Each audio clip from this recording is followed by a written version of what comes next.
안녕하십니까, 정인태입니다. 저출산, 자력, 탈출 불가, 이민 국가화. 한국 상황이 지금 이렇게 돌아가고 있는 거죠. 네, 초저출산, 자력 탈출 어려운 한국, 고급둔의 이민으로 모셔야 된다. 파이낸셜 뉴스에서 이렇게 전하고 있고요. 네, 어린이집 1만 곳이 문 닫았다라는 것입니다. 초저출산 여파에 줄폐업이 일어나고 있다라는 것입니다. 최근 3년 동안 매년 2,000개 이상의 어린이집이 줄어들고 있고요. 읍면동 단위 어린이집 미설치 지역 증가 추세다. 네, 그러니까 이 읍면동에는 어린이집이 거의 없어져 버리는 거죠.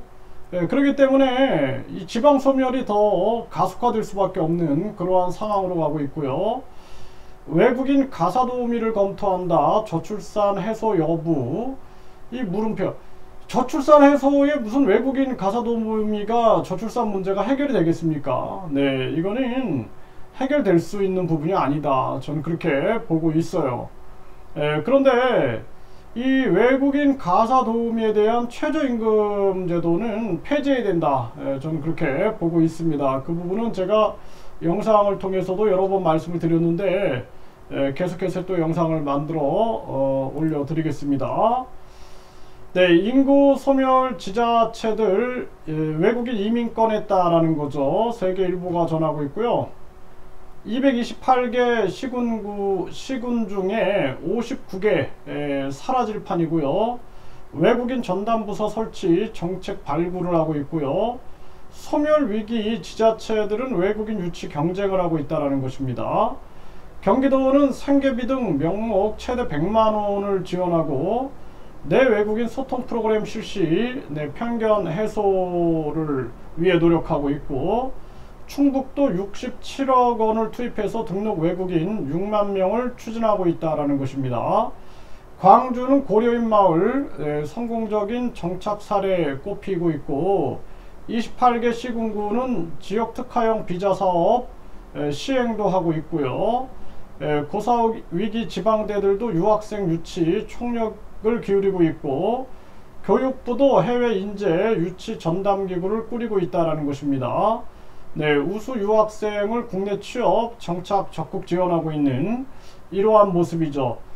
그러니까 이제 외국인을 유치하기 위해서 인구 소멸 지자체들은 강하게 나서고 있는 그러한 모습이다라는 것입니다. 근데 이제 문제는 한국이 사실상 이 정치인들이 그 책임을 져야 돼요. 네, 왜 결혼을 안 하고 출산을 못하는 그러한 나라를 만들었는가. 가장 큰 것은 저는 학벌주의를 조성했다라는 겁니다. 그리고 1류대, 2류대, 3류대, 지방대 해서 또 해외 명문대, 해외 대학들 해서 학벌 신분 계급주의를 만든 거, 이것이 이제 지방 소멸의 근원이었고 국민들이 살 수가 없는 거예요. 저도 자녀를 2명을 성인까지 키워보니까 다시 돌아가라면 못 돌아갑니다, 진짜로. 이 뭐 아이가 태어나자마자 병원에 가서 계속 많은 돈들이 들어가게 되고, 아기들 용품은 또 이렇게 비싸죠. 네, 그리고 맞벌이를 해야 되기 때문에 그렇기 때문에 뭐 아기들이 조금만 크면은 놀이방부터 맡기는 거예요. 놀이방, 어린이집, 또 유치원, 초등학교 하면은 또 이제 사교육이 시작됩니다. 사교육 해가지고 또 중학교, 고등학교 완전 입시지옥, 이런 입시지옥들, 또 대학 가서도 결국에는 유아기 때부터 이 성인이 되면서까지 뭔가 인성교육이라든지 또는 심오한 자신에 대한 탐구 이런 게 아니라 오직 그냥 1류대, 2류대, 3류대, 지방대에 맞춰진 시스템, 이 잘못된 교육제도, 이 속에서 많은 부모들이 사교육비 지출과 더불어서 불행한 거예요. 아이도 불행하고 부모도 불행하고 다 빨리고 있는 거죠. 뒤에서는 이 빨아먹는 세력들이 존재하고 있는 거죠. 그리고 이 한국 사회가 완전히 황금만능주의, 인간의 가치를 그냥 다 짓밟아버리고 출세만능주의, 줄서라, 아부해라 강요하는 거죠. 외모지상주의, 무조건 외모가 최고다 하고 뒤에서 자기들이 또 빨대 꽂고 이익을 누리고 있는 것입니다. 그래서 결국에는 대한민국이 아이를 낳아서 기를 수 없는 세상으로 만들어 버린 거예요. 정치꾼들은 자기들 기득권을 쥐기 위해서 선거보조금, 그리고 정당보조금, 또 선거보조금 등을 통해서 계속 기득권을 쥐고 있고 국민들을 괴롭히고 있는 거죠. 못살게 굴고 있는 거죠. 지난번도 보십시오. 전염병 3년 동안 얼마나 고통을 받았는데 국민들을 못살게 굴고, 또 급격한 금리 인상으로 또 못살게 굴고, 전쟁 위기로 또 못살게 굴고, 살 수가 없는 거예요, 국민들이. 그래서 우리나라는 완전한 지금 개혁이 일어나지 않으면 안 된다라는 그러한 생각을 하게 되고, 지금 이제 이민 국가화가 되게 되면은 문제는 또 지배층들은 이제 그동안 한국인들이 전라도 경상도 갈등 속에서 고통을 받고, 남녀 갈등에서 또 고통을 받고, 또 기성세대 또 이 젊은 세대들과의 또 갈등 속에서 고통을 받고, 이제 외국인과 한국인 간의 갈등 속에서 뭐 폭동뿐만 아니라 내전이 일어날 수도 있다. 저는 그렇게 보고 있습니다. 제가 과한 얘기가 아니에요. 미얀마를 보십시오. 이 급격한 다민족화, 여기서 사회 통합이 되지 않으면 내전이 일어납니다. 그래서 한국이 앞으로의 미래가 굉장히 어둡다.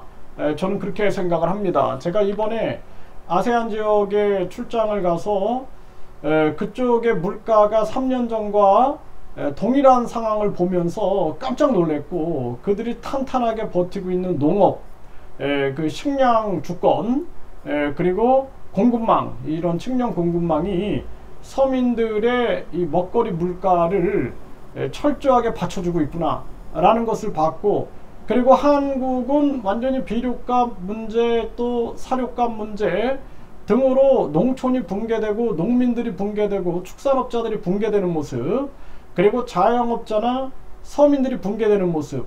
그런데 이 아세안 국가들 보면은 그들이, 이 자영업자들이나 서민들이 지켜지고 있는 거예요.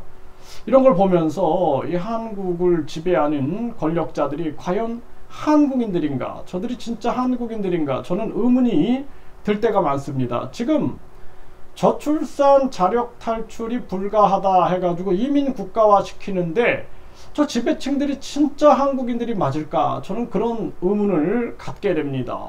심각한 문제가 아닐 수가 없어요. 앞으로는 이 이민 국가화 되면서 한국에서 한국의 이제 특히 서민들은 외국인들한테 치이고, 또 저 지배자들한테 치이면서 고통의 삶을 살 수밖에 없다라는 것입니다.